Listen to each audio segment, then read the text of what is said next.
Bonjour à tous, en tout cas à ceux à qui je n'ai pas dit bonjour, et bonjour à tous ceux qui nous regardent en streaming live et ceux qui nous regarderont plus tard sur la chaîne YouTube de l'Église de la Brie.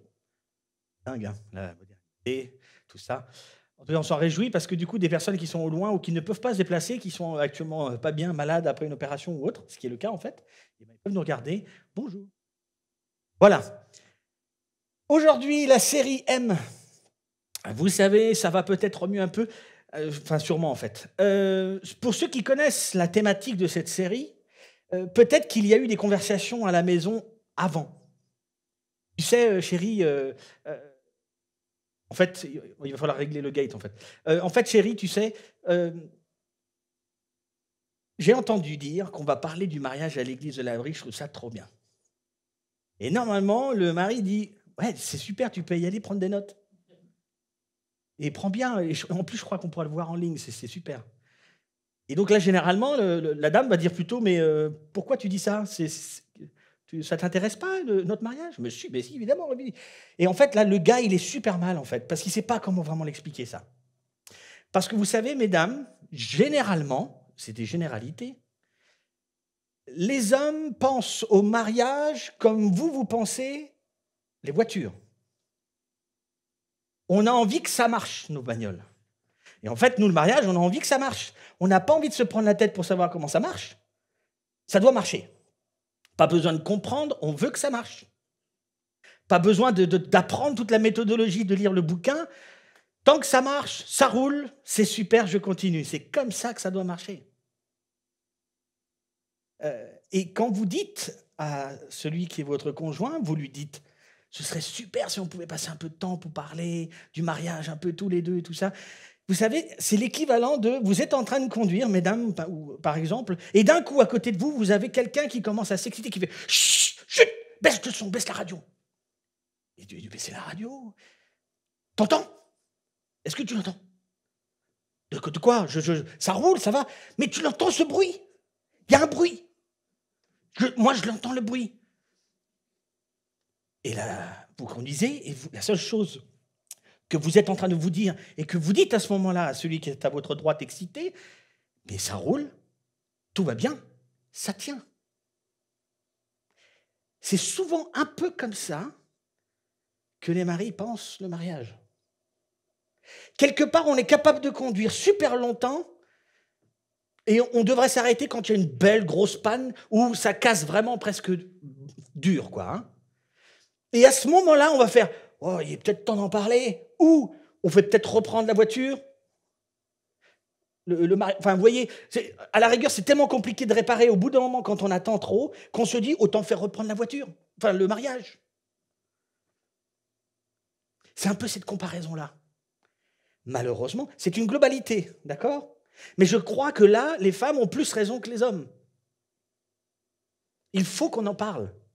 Je dis malheureusement parce que généralement, c'est nous qui avons raison, on le sait. Ouais, c'est aussi une généralité, mais ma femme est d'accord, elle n'est pas là. Ce que j'aimerais faire avec vous pendant cette série, aujourd'hui, alors aussi une chose, aujourd'hui, pour ceux qui ne sont pas croyants, vous avez super bien fait de venir aujourd'hui. Ça va être top, parce qu'on ne va pas aborder beaucoup de textes dans la Bible.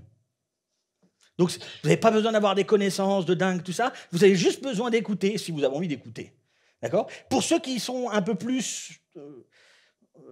qui ont plus de connaissances de la Bible et qui aiment faire des études tout le temps, ça va être plus léger pour vous aujourd'hui. Par contre, vous revenez la semaine prochaine, parce que là, ça va être différent. Ça va être un peu plus costaud. Et ça sera bon aussi pour ceux qui ne lisent pas la Bible, hein, mais vous verrez, ça va être différent. On aborde des choses un peu dures. En tout cas, aujourd'hui, l'idée est de poser un problème majeur. Parce qu'en fait, on aime bien dans l'Église de la Brie, parfois, aborder des questions relationnelles. Et quand on aborde ces questions-là, aujourd'hui, ça va être plutôt autour du mariage, on aime aborder quelque chose qui va être unique et pratique. Donc aujourd'hui, on va révéler un problème majeur, et vous allez voir, il n'y a pas besoin d'être célibataire, jeune marié, vieux marié, tout le monde en prend. D'accord? C'est ce qui est sympa aujourd'hui, en fait. On va pouvoir tous partager. Une chose aussi, les célibataires, s'il y en a, je sais qu'il y en a plusieurs, je vous dis, vous êtes bienvenus aujourd'hui, c'est super top. Parce qu'en fait, vous allez pouvoir vous asseoir tranquille pendant 3 messages et voir les mecs mariés et les femmes mariées autour de vous, plus ou moins en train de se trémousser, d'être un peu en panique, parfois se discuter, et vous allez avoir pendant 3 messages la chance de ne pas vivre une seule fois une quelconque culpabilité, et vous n'allez pas vivre une quelconque discussion un peu difficile, un peu soutenue à la maison, parce que vous allez juste écouter. C'est la chance de ceux qui sont célibataires aujourd'hui. Ça pourrait même vous rendre heureux de ne pas être marié. En tout cas pour l'instant. Et je vous garantis que c'est vrai. Parce que plusieurs d'entre nous vont rentrer dans la bagnole déjà, s'il n'y a pas trop les enfants, et on va commencer à discuter. Ouais, mais t'as entendu là? Ouais, mais moi je ne suis pas d'accord, c'est n'importe quoi. Ou ouais, en fait, ça me fait penser à... Vous voyez ce type de discussion quand on rentre après à la maison, tout ça, sur l'oreiller, tout ça. Ouais, mais tu sais ce qu'il disait, n'importe quoi. Ce type d'événements-là, qui en fait sont bien, et en fait, c'est ce qu'on a envie de provoquer aussi, hein, que vous puissiez discuter ensemble. Et vous, les célibataires, peut-être changer un petit peu ce que vous avez l'habitude de penser de ce qu'est le mariage.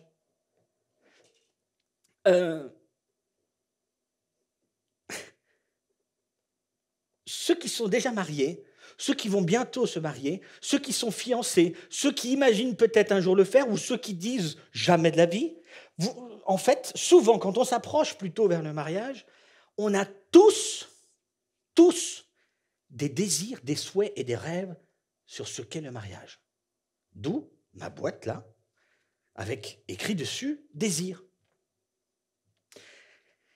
Quand on s'approche, quand on s'approche du mariage, on se fait tous des idées et on a tous des désirs et des souhaits. Alors j'ai amené des ustensiles. En fait, on imagine, avant de se marier, et même au tout début, on imagine une maison. On va vivre dans un truc. J'espère que ce sera un peu plus grand que le truc Playmobil, mais on va vivre dans quelque chose de comme ça, ou comme ceci, ou là-bas.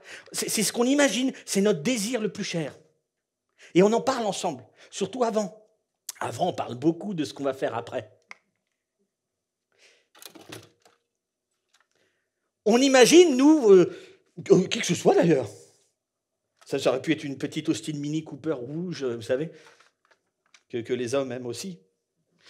C'est un stéréotype, hein, j'en ferai pas mal. On imagine, on a le désir de peut-être avoir une superbe caisse. Alors là, ça envoie, hein. Fast and Furious, ouais. On imagine un peu, ça c'est 28, Fast and Furious 28. On a ce désir de « je conduirai ça » et on aura les moyens pour le faire aussi. On aura le pognon suffisant pour pouvoir se payer ça parce que, hein chérie, bientôt ma femme, tu vois?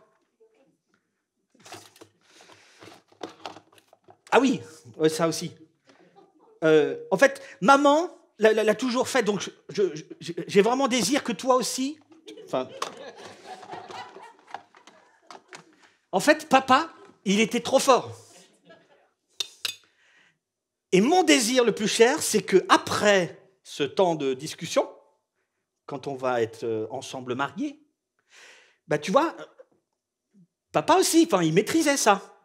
Et mon désir est donc... Hein, mon chéri? Oh, j'en ai pas mal.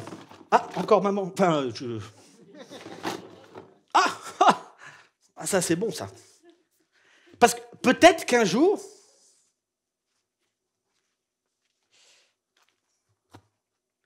Peut-être qu'un jour, il y aura quelqu'un là-dedans. Et en fait, on y pense et on en discute ensemble. Et on se dit, c'est comme ça qu'on fera. Et en fait, dans la première année, on aura le premier. Ou on discute dans 5 ans, ou dans 10 ans, ou peut-être qu'on n'arrive pas et c'est compliqué. Comment on va gérer tout ça? Mais c'est quelque chose qui peut arriver. Et on a tous un désir, des désirs. On a tous des choses que l'on projette ensemble.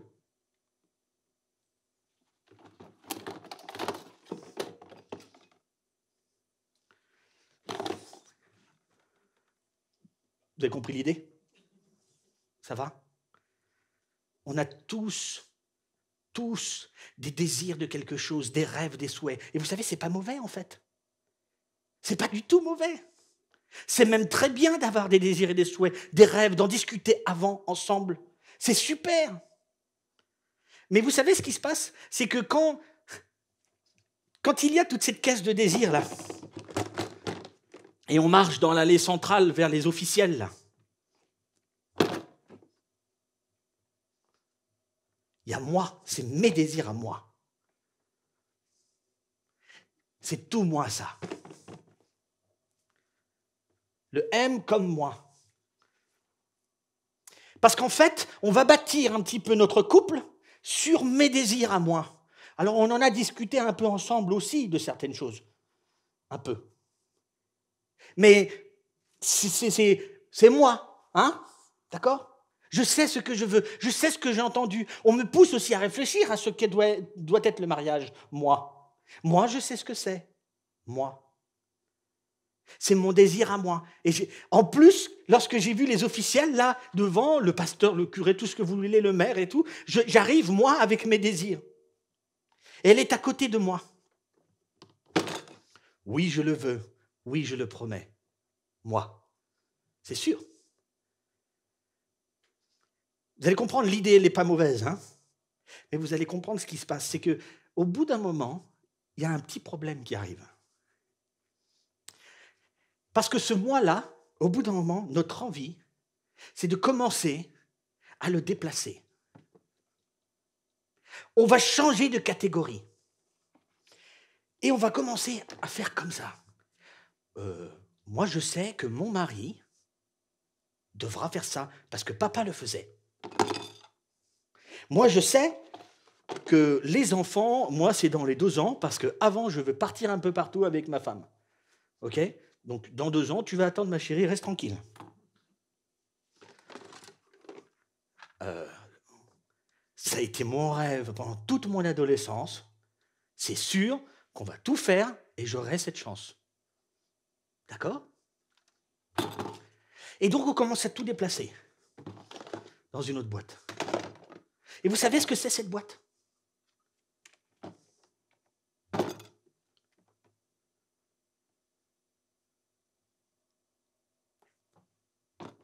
Les attentes. Je vais prendre mes désirs et je vais les mettre dans la boîte des attentes. Quand nous étions fiancés, nous avons beaucoup parlé ensemble. C'était vraiment super. On a beaucoup échangé, on a beaucoup planifié, on a beaucoup imaginé, on a beaucoup projeté ensemble. C'était génial. On avait tellement de désirs, de rêves et de souhaits. C'était super. Ok, maintenant tu es ma femme. Maintenant tu es mon mari. S'il te plaît. Hello. Parce que c'est... Bah oui. Parce que tout mari, papa, les copains, et c'est sûr. Bon, il n'est même pas capable de faire ça dans la maison. On a cette fâcheuse tendance à transférer les désirs dans une caisse qui s'appelle les attentes. Et ça, c'est pas bien du tout. Parce qu'en fait, à ce moment-là, on a la rencontre de 2 mois encore. Il y a 2 mois qui se rencontrent et qui sont ensemble.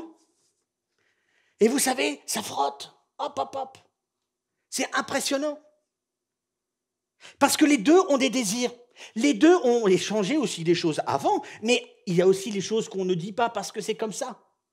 Je sais très bien qu'un mari fait ça. Je sais très bien qu'une femme se comporte comme ça. J'ai eu un modèle. Donc mon rêve, mon souhait, c'est d'avoir ce qu'on m'a dit que j'aurais. En tout cas, ce que je me suis dit que j'aurais. Et c'est là le problème identifié aujourd'hui. L'idée, c'est que ce premier message va pointer beaucoup sur ce problème-là et que les 2 prochains messages vont essayer d'aider, de répondre, à sortir de ça, de ce système-là. Parce que c'est ce système-là qui pourrit beaucoup la chose.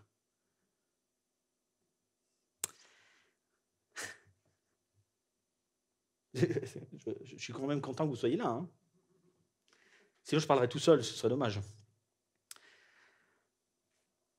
Quand les 2 mois se rencontrent, ils arrivent tous les 2 avec des attentes différentes. Et là, il va y avoir plusieurs options dans le couple. Et je vais vous en proposer au moins 3. L'option numéro 1, partir. Au bout d'un moment, tu as juste envie de lui dire, mais je suis incapable de répondre à toutes tes attentes. Je n'y arrive pas. C'est trop dur. C'est trop compliqué. Garde ça là-dedans, ok? Tu restes tranquille, tu me laisses tranquille. Parce que j'y arrive pas. C'est trop dur. Parce que d'être moi, pour moi, c'est facile. Je suis sûr que ça ne vous est jamais arrivé, jamais, le matin, d'être devant le miroir et de vous dire « Là, Lorenzo, aujourd'hui, tu vas être toi aujourd'hui, Lorenzo. Ok? Lorenzo, tu vas être toi aujourd'hui. Toi, toi, toi, moi, moi, moi. Ok? T'es parti pour ta journée? » Jamais vous faites ça.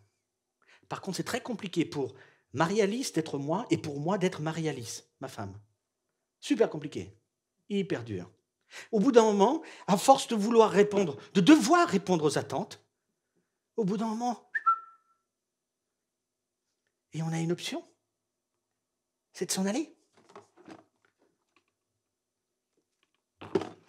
Vous savez, on s'en va avec notre caisse des désirs qui vont être transformés en attentes et on va placer ça ailleurs. On va déverser ça ailleurs, sur quelqu'un d'autre. C'est une option.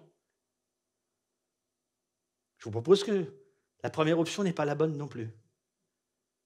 Mais c'est une option. Parce qu'en fait, répondre aux attentes de quelqu'un, mais c'est l'enfer. C'est très compliqué. Moi, d'être moi, c'est facile, mais d'être quelqu'un d'autre, c'est vachement compliqué. De répondre à toutes ces attentes, ça devient très très lourd.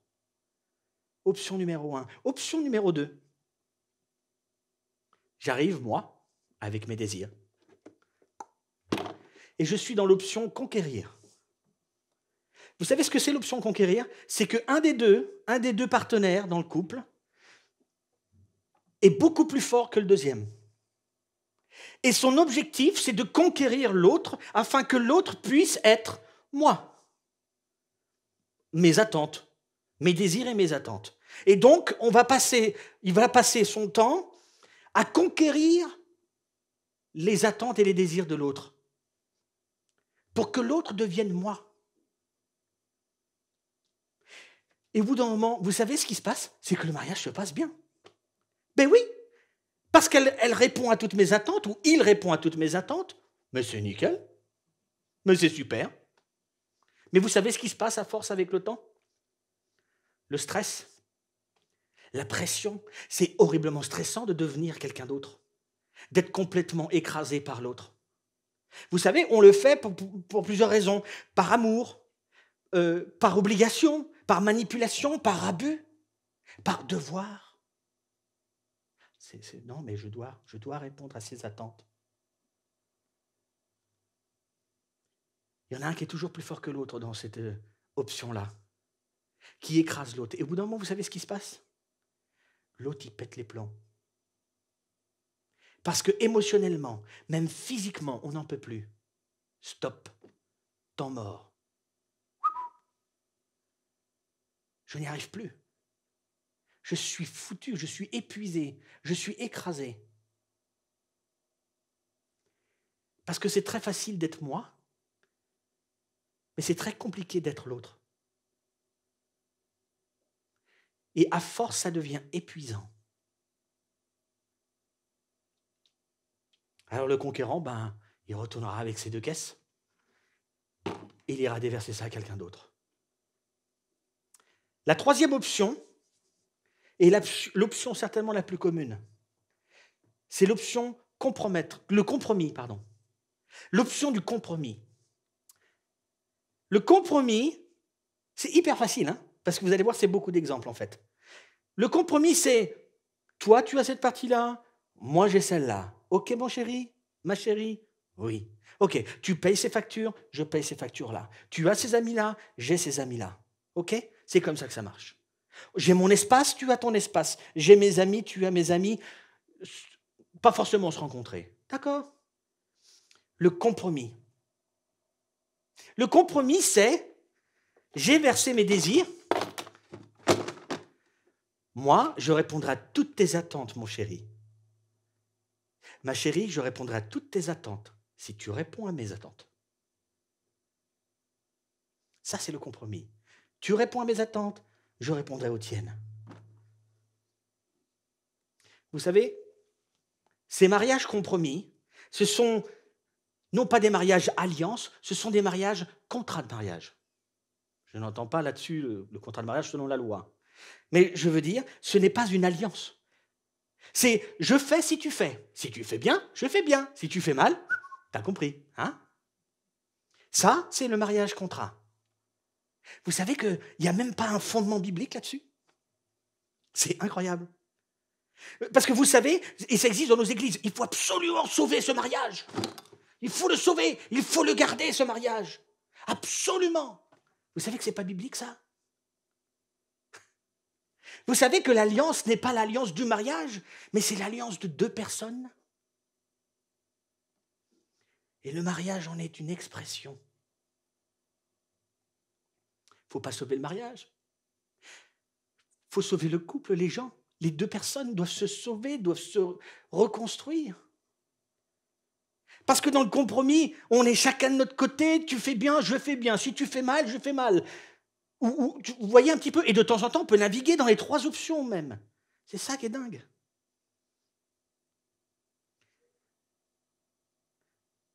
L'idée du compromis, c'est que, pareil, si au bout d'un moment, on s'use, parce que vous savez, même après 25 ans de mariage, quand on est dans le mariage compromis, ça peut s'arrêter.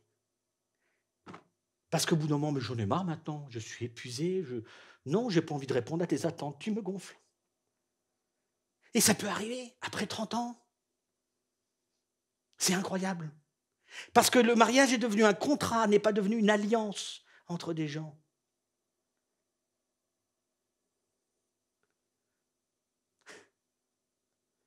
Il y a une quatrième option. La quatrième option, c'est ce que je vais vous proposer entre aujourd'hui et les 2 prochaines fois.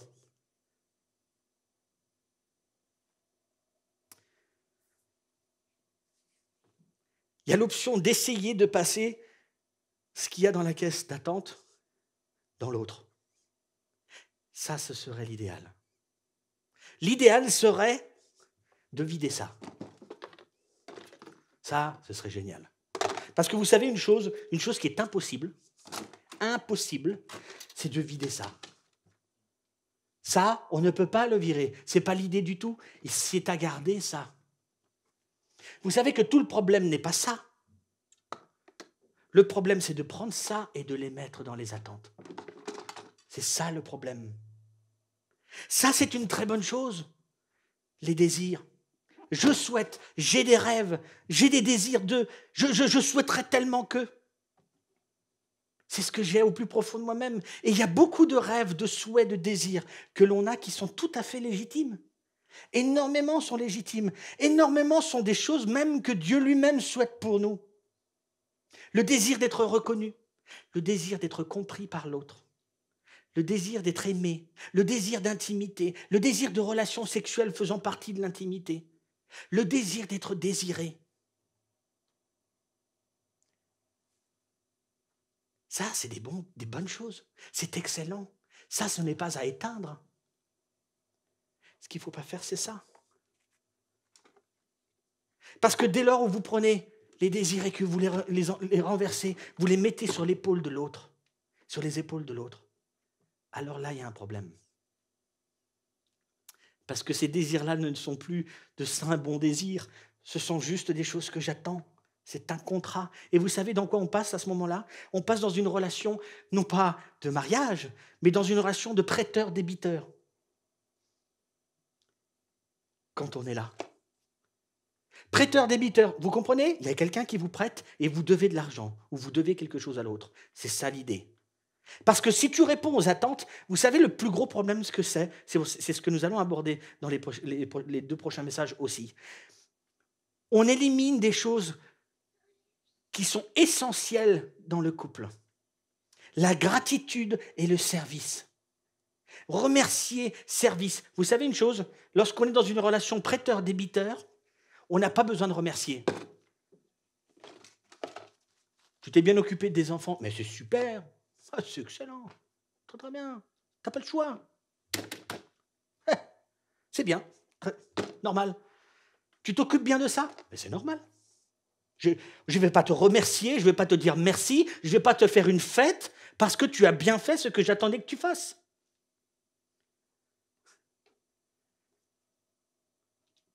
L'option, la dernière option, c'est qu'en fait, le mariage devient une réponse aux désirs. Pas aux attentes, mais aux désirs que l'on a ensemble. Et du coup, on va rentrer dans une relation de gratitude, de remerciement, de service vers l'autre. Parce que tout n'est pas normal si je n'ai pas d'attente. Tout ce qui est fait, merci. Merci. Je suis tellement heureux. Waouh. L'idée, c'est pas d'être hypocrite. Hein. Ouais, on va travailler comme ça maintenant à partir de la semaine prochaine, vous voyez. La semaine prochaine, c'est à chaque fois qu'il y a un truc. Oh, je suis super heureux. Merci beaucoup. Ouais, vraiment, je suis touché. C'est pas l'idée, vous avez bien compris. Ça, c'est la relation prêteur-débiteur, où il ne faut pas tomber. Répondre aux attentes. Avoir des attentes sur l'autre. La banque ne vous enverra jamais une carte pour le prêt que vous avez contracté pour votre maison, votre bagnole ou je ne sais pas quoi. Elle ne vous enverra jamais une carte tous les mois en disant « Cher Lorenzo, je vous remercie, nous vous remercions avec toute l'équipe de tout notre cœur pour avoir versé votre mensualité ce mois-ci. Et nous avons aussi une pensée particulière pour Marie-Élise, votre épouse, et vos 5 enfants, Johanna, Lucie, Chabi, Robin et Tiana. Nous sommes tellement heureux. Nous vous suivons, tellement heureux, nous vous suivons sans arrêt. » Jamais vous recevrez ça. Vous savez pourquoi? C'est une relation de prêteur-débiteur. C'est un dû. On ne dit pas merci pour quelque chose qu'on nous doit. Lorsqu'on est dans une relation de prêteur-débiteur, on n'a pas besoin de dire merci. C'est pour ça que, normalement, vous ne recevrez pas une carte pareille de votre banquier tous les mois. Maintenant, attention, si vous le recevez, présentez-moi votre banquier. Il faut que je parle.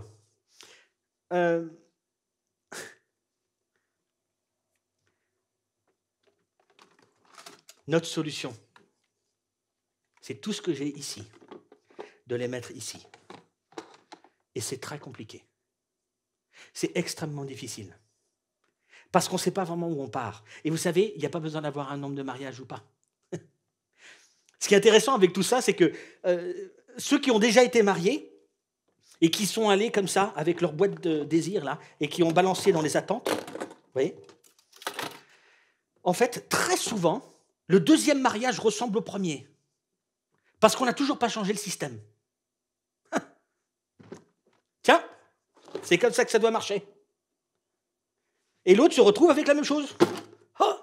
Et vous savez, on ne sait jamais vraiment quand est-ce qu'il y a ce changement qui se passe dans un couple. Jamais. Ça peut être un jeune couple, ça peut être dans l'allée centrale, avec la belle robe blanche, avec les garçons d'honneur et les petites filles et tout ça, les beaux-parents, les parents, les cousins, et la belle salle magnifique avec la belle musique. On arrive, comme ça, on arrive avec la boîte de désir. Oui, je le veux. Oui, je le promets. Et elle, la même chose. Oui, je le promets. Et on sort de la salle avec une autre caisse comme ça. Ça y est, je te l'ai promis. Et vous savez, ça peut se passer aussi vite que ça. Parce que du coup, le mariage, c'est un but, une arrivée, c'est la fin, c'est faux, c'est entièrement faux. Ce n'est qu'une expression, qu'un passage d'une alliance conclue entre deux personnes. Vous avez compris que je suis dans ma conclusion là? La relation prêteur-débiteur, c'est ça. Et nous, ce qu'on veut essayer de faire, c'est de tout ramener que dans les désirs. Parce que si le couple sait de répondre aux désirs de l'un, de l'autre, de l'ensemble, mais pas des attentes, je n'attends rien. On va juste s'éclater. Je vais te remercier. Nous allons nous remercier l'un l'autre, se servir l'un l'autre, parce que notre relation, c'est une véritable relation d'alliance entre deux personnes, et pas d'un contrat de mariage.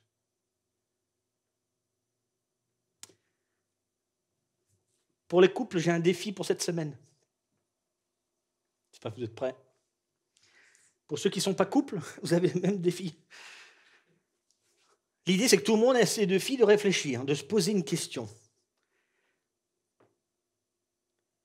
Quel que soit vos présupposés, vos pensées, vos réflexions, votre passé, votre culture, votre éducation, vous allez devoir vous poser une question pendant cette semaine et vous pourrez en parler l'un avec l'autre.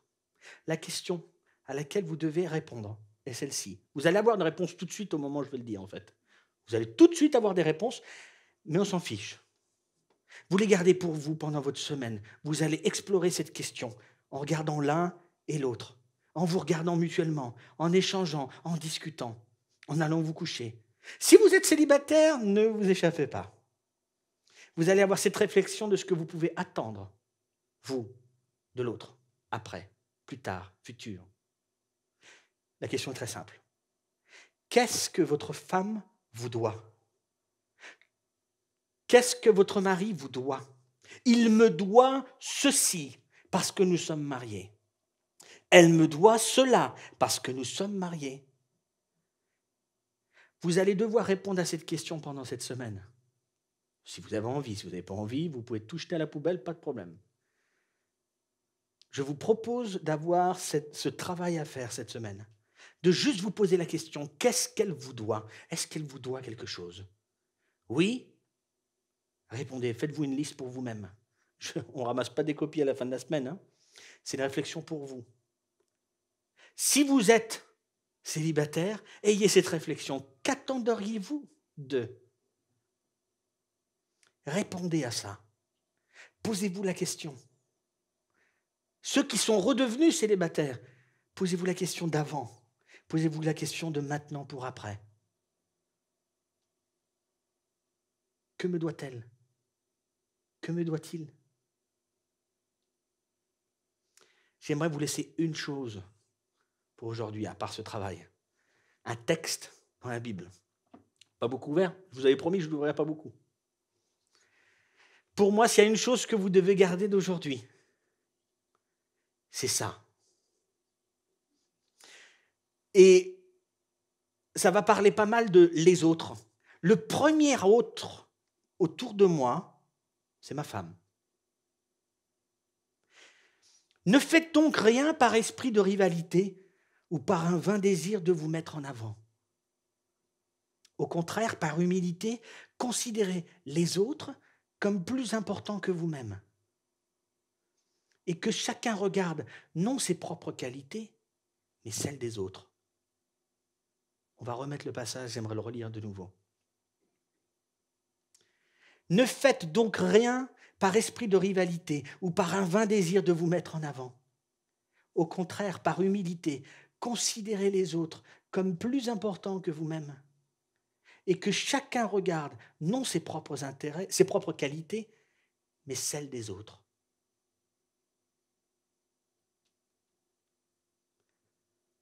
Ça, c'est quelque chose que j'aimerais que vous puissiez garder. Un texte que vous puissiez garder. Si vous voulez la référence, vous venez voir quelqu'un de l'équipe pastorale. C'est dans le Nouveau Testament. On vous expliquera où le trouver, ou le numéro de page. Gardez ça en mémoire.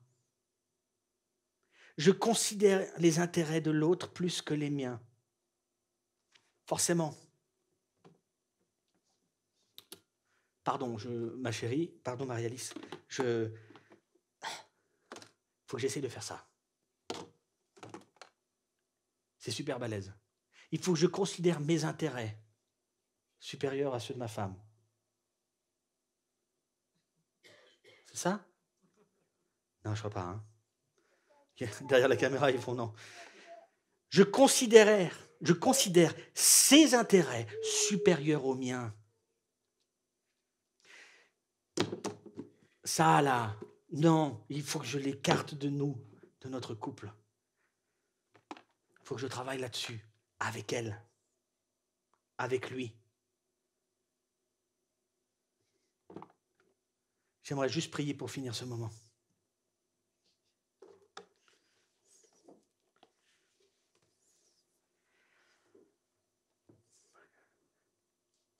Seigneur mon Dieu, j'aimerais te remercier tout d'abord pour ce temps que nous avons pu passer ensemble, pour cette liberté que nous avons de pouvoir nous retrouver ici, de pouvoir chanter, de pouvoir écouter, de pouvoir regarder.